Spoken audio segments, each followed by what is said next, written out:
사랑하는 믿음의 가족 여러분, 오늘 이 시간 하나님의 놀라운 은혜와 평강이 여러분 모두에게 충만하시기를 주님의 이름으로 축원합니다.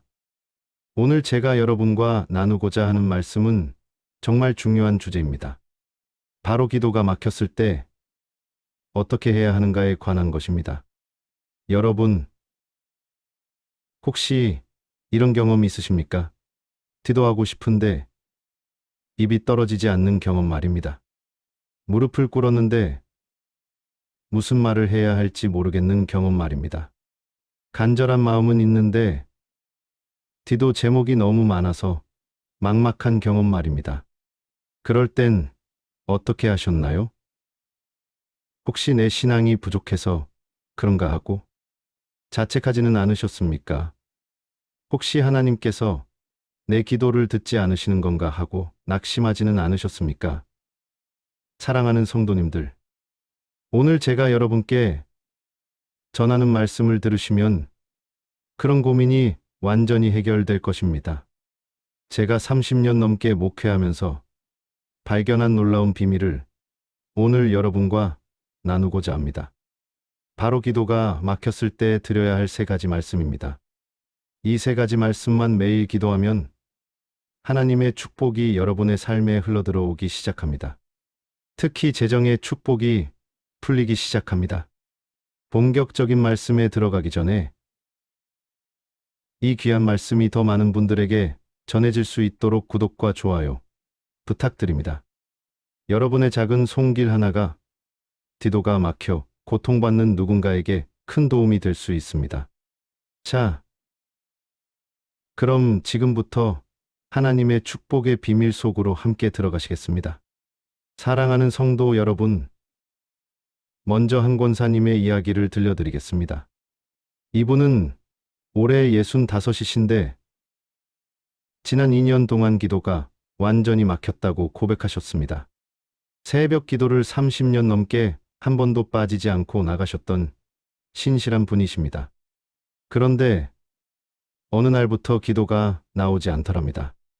기도 제목은 수십 개가 넘는데 막상 무릎을 꿇으면 한숨만 나오고 말문이 막히는 것이었습니다. 남편이 당뇨 합병증으로 고생하시고 큰아들은 사업이 어려워져서 빚을 지게 되었고 작은 딸은 직장에서 따돌림을 당하고 있었습니다. 본인도 무릎 관절염이 심해져서 계단을 내려가기조차 힘든 상황이 되었습니다. 통장 잔고는 점점 줄어드는데 의료비는 계속 나가고 자녀들을 도와주고 싶어도 여력이 없었습니다. 그분은 저를 찾아와 눈물을 흘리며 이렇게 말씀하셨습니다. 목사님, 기도가 안 나와요. 기도 제목은 수십 개인데 막상 무릎을 꿇으면 한숨만 나오고 하나님께서 제 기도를 안 들으시는 것 같아요. 아니, 제가 뭘 기도해야 할지조차 모르겠어요. 너무 많아서요. 사랑하는 성도님들, 여러분도 혹시 이런 상황에 계십니까?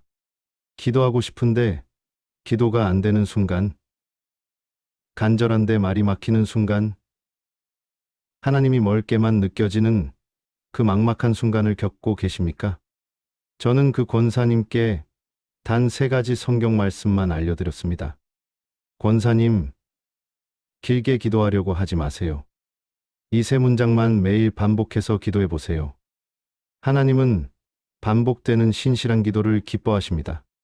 그로부터 6개월이 지났습니다. 그분은 다시 저를 찾아오셨는데 얼굴이 완전히 환해져 있었습니다. 목사님, 신기해요. 그 세 문장만 매일 기도했는데 하나님이 하나하나 응답하세요. 남편 병세가 호전되고 큰아들이 새 일자리를 구했고 작은 딸이 교회 청년부에서 좋은 친구들을 만났어요. 그리고 제 마음에 평안이 왔어요. 돈이 많이 생긴 건 아닌데 이상하게 쓸 것이 채워져요. 사랑하는 믿음의 가족 여러분, 기도가 막혔다는 것은 신앙이 부족하다는 뜻이 아닙니다. 오히려 너무 많은 것을 혼자 짊어지고 있다는 증거입니다. 하나님은 복잡한 기도를 원하지 않으십니다. 진실한 세 문장이면 충분합니다.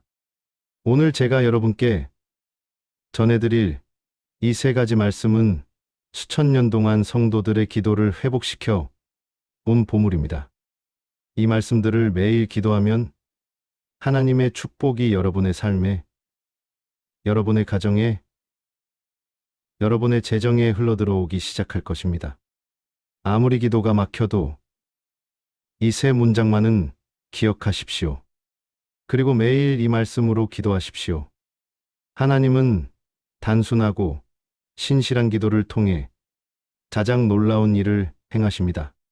사랑하는 성도님들, 우리가 먼저 이해해야 할 것이 있습니다. 왜 기도가 막히는가 하는 문제입니다. 많은 분들이 기도가 막히면 내 신앙이 부족해서라고 자책합니다. 하지만 그것은 사실이 아닙니다. 오히려 정반대입니다. 기도가 막힌다는 것은 당신이 너무 많은 짐을 혼자 지고 있다는 증거입니다. 우리 50대, 60대, 70대 성도님들은 살아오면서 얼마나 많은 역할을 감당해 왔습니까? 배우자로서, 부모로서, 자녀로서, 그리고 한 교회의 신실한 성도로서 말입니다.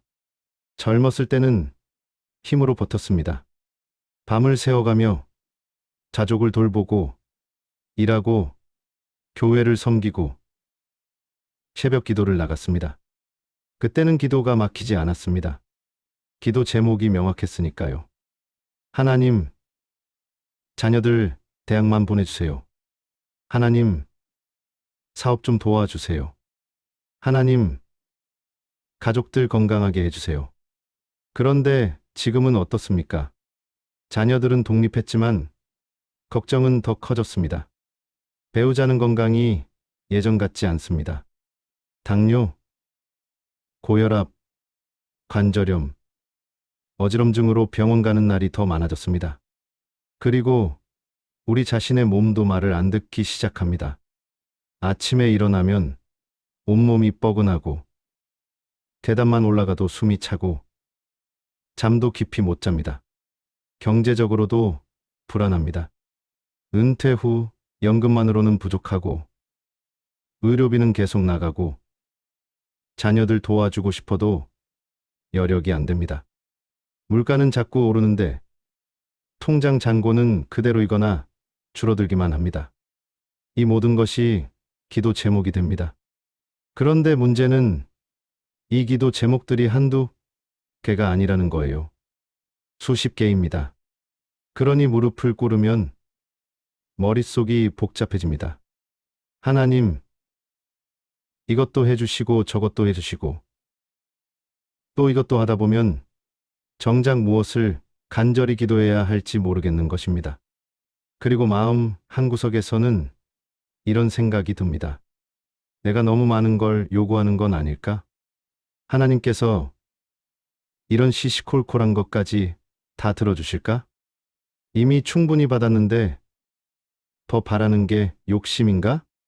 사랑하는 성도님들, 이것이 바로 기도가 막히는 이유입니다.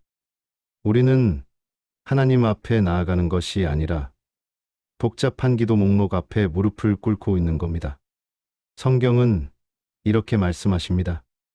마태복음 11장 28절 말씀입니다. 수고하고 무거운 짐 진 자들아, 다 내게로 오라. 내가 너희를 쉬게 하리라. 이 말씀을 보십시오. 예수님은 계획 세우고 정리해서 오라고 하지 않으셨습니다. 수고하고 무거운 짐 진 자들아, 그냥 다 내게로 오라고 하셨습니다. 이 말씀이 기록된 배경을 보면 더 깊은 의미가 드러납니다. 당시 유대인들은 율법의 무거운 짐에 짓눌려 있었습니다. 바리새인들과 서기관들은 무려 613개의 율법 조항을 만들어 백성들에게 강요했습니다. 안식일에 할 수 있는 일, 할 수 없는 일을 세세하게 규정했습니다. 이만큼 걸으면 되고, 이것은 들면 안 되고, 그것은 만지면 안 되고 말입니다. 사람들은 지쳐 있었습니다. 하나님을 섬기는 것이 기쁨이 아니라 짐이 되어버렸습니다. 바로 그때 예수님이 이 말씀을 하신 겁니다. 너희가 지고 있는 그 무거운 짐 다 내려놓고 내게로 오라. 사랑하는 성도님들, 우리의 기도도 그렇게 되어버린 건 아닐까요? 하나님 앞에 나아가는 것이 기쁨이 아니라 짐이 되어버린 건 아닐까요? 수십 개의 기도 제목을 다 외워야 하고, 빠뜨리면 안 되고, 순서대로 해야 하고, 그러다 보니 기도가 짐이 되어버린 겁니다. 제가 만난 한 집사님이 이런 고백을 하셨습니다. 그분은 62세인데 20년 동안 새벽 기도를 한 번도 빠지지 않으신 분이었습니다. 그런데 어느 날부터 새벽 기도 나가는 것이 두려워지기 시작했답니다. 왜냐하면 기도 제목을 수첩에 빼곡히 적어 놓았는데 기도 시간에 그걸 다 읽으려면 30분이 넘게 걸렸거든요. 하나님, 첫째 아들 사업, 둘째 딸 직장, 남편 건강, 시누이 가정, 조카 입시, 친정어머니 요양병원 문제. 읽다 보면 어느새 기도가 아니라 보고서를 낭독하는 것 같았대요. 그러다가 어느 날 너무 피곤해서 새벽 기도에 못 나갔습니다. 처음으로 빠진 거였습니다. 그런데 이상한 일이 벌어졌습니다. 죄책감이 들 줄 알았는데 오히려 마음이 편해지는 거예요. 아, 오늘은 그 긴 목록을 읽지 않아도 되는구나. 그 순간 집사님은 깨달았답니다. 자신의 기도가 언제부터인가 하나님과의 대화가 아니라 의무가 되어버렸다는 것을요. 사랑하는 성도님들, 여러분의 기도는 어떠십니까? 하나님 앞에 나아가는 것이 기쁨입니까? 짐입니까? 우리는 하나님께 복잡한 보고를 드리려는 게 아닙니다. 그저 아버지 품에 안기려는 겁니다. 아이가 아버지에게 무엇을 요구할 때 논리정연하게 프레젠테이션을 준비해 옵니까? 아닙니다. 그냥 달려가서 아빠라고 부르며 안기잖아요. 하나님은 우리에게 그런 기도를 원하십니다. 복잡한 목록이 아니라 진실한 한 문장으로, 수십 개의 요구가 아니라 간절한 고백으로. 그래서 오늘 제가 여러분께 전해드리고 싶은 것이 바로 이것입니다. 기도가 막혔다면 단순하게 돌아가십시오. 세 가지 말씀만 매일 반복해서 기도하십시오. 하나님은 그 단순하고 신실한 기도를 통해 여러분의 모든 필요를 채워주실 것입니다. 첫 번째로, 쉼의 기도입니다. 사랑하는 성도님들, 기도가 막혔을 때 가장 먼저 기도해야 할 말씀이 바로 이것입니다. 마태복음 11장 28절 말씀. 수고하고 무거운 짐 진 자들아 다 내게로 오라. 내가 너희를 쉬게 하리라. 이 말씀을 단순하게 줄여서 이렇게 기도하십시오. 하나님, 제가 수고하고 무거운 짐을 지고 있습니다. 주님께로 갑니다. 저를 쉬게 하소서. 이것이 첫 번째 기도문입니다. 이 말씀의 핵심은 쉼입니다. 예수님은 내가 너희를 쉬게 하리라고 말씀하셨습니다. 여기서 쉼이라는 단어는 단순히 육체적 휴식을 의미하지 않습니다. 원어로는 아나파우시스라는 단어인데 이것은 완전한 회복, 영혼의 안식, 모든 짐을 내려놓는 상태를 뜻합니다. 당시 유대 사회에서 사람들은 율법의 무게에 짓눌려 있었습니다. 종교적 의무, 가정의 책임, 사회적 제약으로 쉴 틈이 없었습니다. 그런 사람들에게 예수님은 이렇게 말씀하신 겁니다. 너희가 지고 있는 그 모든 짐 다 내려놓고 내게로 오라. 내가 너희에게 진정한 쉼을 주겠다. 사랑하는 성도님들, 이 말씀은 2000년 전 유대인들만을 위한 것이 아닙니다. 바로 지금 여기 여러분을 위한 말씀입니다. 우리는 지금 어떤 짐을 지고 있습니까? 건강의 짐, 경제의 짐, 가족의 짐, 외로움의 짐, 후회의 짐, 불안의 짐, 이 모든 것을 주님 앞에 내려놓으라는 겁니다. 하나님, 저 혼자서는 못 지겠습니다. 주님께 맡깁니다. 이것이 신앙의 시작입니다. 그런데 많은 분들이 이 단계를 건너뛰고 바로 문제 해결을 요구합니다. 하나님, 이 병을 고쳐주세요. 하나님, 이 재정 문제를 해결해 주세요. 물론 그런 기도도 중요합니다. 하지만 그 전에 먼저 해야 할 것이 있습니다. 주님 앞에 나아가 쉬는 것입니다. 짐을 내려놓는 것입니다. 하나님, 저 지쳤습니다. 쉬고 싶습니다. 이 고백이 먼저입니다. 실제로 적용하는 방법을 말씀드리겠습니다. 매일 아침 잠에서 깨어나면 눈을 뜨기 전에 먼저 이 말씀을 기도하십시오. 하나님, 제가 수고하고 무거운 짐을 지고 있습니다. 주님께로 갑니다. 저를 쉬게 하소서. 길게 기도할 필요 없습니다. 이 한 문장이면 충분합니다. 3번 반복하십시오. 천천히 한 단어 한 단어 음미하면서요. 그리고 하루를 시작하십시오. 저녁에 잠자리에 들 때도 마찬가지입니다. 하루 동안 있었던 일들, 걱정거리들, 해결되지 않은 문제들, 그 모든 것을 하나하나 떠올리지 마십시오. 그냥 이 한 문장만 기도하고 주무십시오. 하나님, 제가 수고하고 무거운 짐을 지고 있습니다. 주님께로 갑니다. 저를 쉬게 하소서. 그러면 하나님이 여러분에게 잠을 주실 것입니다. 평안한 잠을요. 한 권사님의 이야기를 들려드리겠습니다. 이분은 65세 여성 권사님이신데 2년 전에 큰 충격을 받으셨습니다. 40년을 함께 산 남편이 갑자기 쓰러져 세상을 떠나신 겁니다. 뇌출혈이었습니다. 아무 징조도 없었습니다. 아침에 평소처럼 일어나서 화장실에 갔다가 쓰러지셨고 병원에 실려갔을 때는 이미 의식이 없었습니다. 사흘 후 돌아가셨습니다. 권사님은 그 충격에서 헤어나올 수가 없었습니다. 남편 없는 집이 너무 컸습니다. 밤이 되면 더 견디기 힘들었습니다. 잠을 못 이뤘습니다. 눈을 감으면 남편의 모습이 떠올랐고 후회되는 것들이 머릿속을 가득 채웠습니다. 왜 그때 더 잘해주지 못했을까? 왜 건강검진을 더 자주 받으라고 하지 않았을까? 마지막으로 사랑한다는 말도 제대로 못했는데 권사님은 불면증에 시달렸습니다. 수면제를 먹어도 효과가 없었습니다. 새벽까지 뒤척이다가 겨우 잠들면 금방 악몽에 시달려 깨어났습니다. 낮에는 멍하니 있다가 밤이 오는 것이 두려웠습니다. 교회에 나와도 예배에 집중이 안 됐습니다. 찬양을 부르다가 눈물이 쏟아지고 설교 말씀이 귀에 들어오지 않았습니다. 어느 날 저는 그 권사님의 손을 잡고 이렇게 말씀드렸습니다.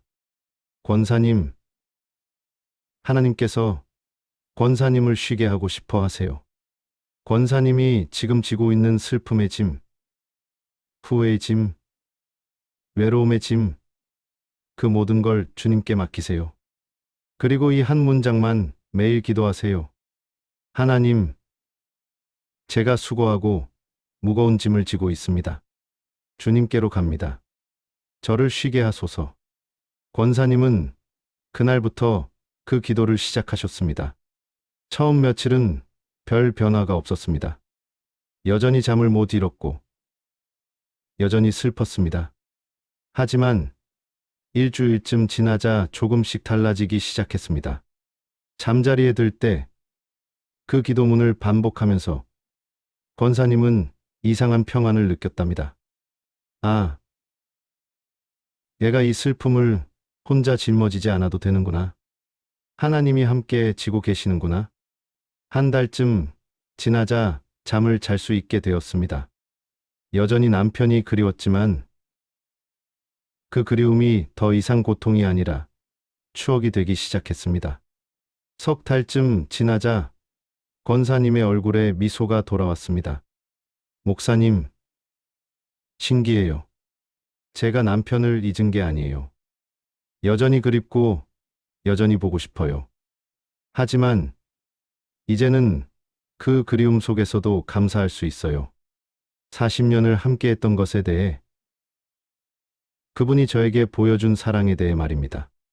그리고 하나님이 저를 혼자 두지 않으신다는 것을 알게 됐어요. 지금 그 권사님은 같은 아픔을 겪고 있는 다른 분들을 돕는 사역을 하고 계십니다. 배우자를 먼저 보낸 분들의 모임을 만들어서 함께 기도하고 서로 위로하는 일을 하십니다. 저도 그 깊은 슬픔의 골짜기를 지나왔어요. 그런데 그 골짜기에서 하나님을 만났어요. 주님이 저를 쉬게 하셨어요. 이제 저는 그 은혜를 다른 분들과 나누고 싶어요. 사랑하는 성도님들, 이것이 쉼의 기도의